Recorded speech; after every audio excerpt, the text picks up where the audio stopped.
L'air est chargé de cette électricité, paisible que seuls ceux qui se connaissent, depuis 1000 vies peuvent ressentir.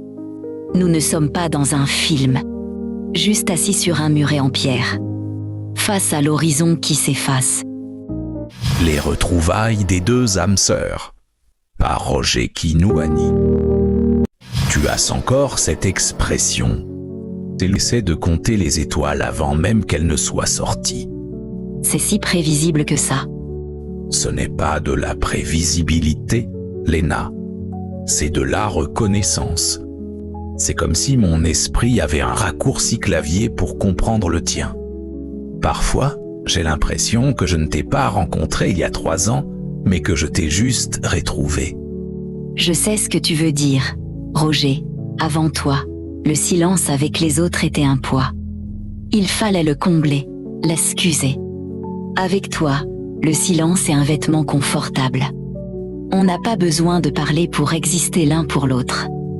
Tu penses qu'on s'est croisés avant? Dans une autre version de tout ça? Sûrement, on devait être 2 arbres côte à côte, ou 2 oiseaux qui migrent vers le même sud. Il y a une familiarité en toi qui ne s'explique pas par la logique. C'est exactement ça. Les gens cherchent le coup de foudre, les étincelles, les drames. Avec toi, c'est la clarté. C'est l'impression d'être enfin rentré à la maison après un très long voyage. On dit que les âmes sœurs sont 2 moitiés. Je déteste ça. Je n'étais pas à moitié avant toi. Non, on était entiers.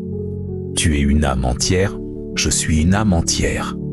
C'est juste que nos fréquences s'accordent si parfaitement qu'on crée une harmonie qu'on ne pourrait pas chanter seul.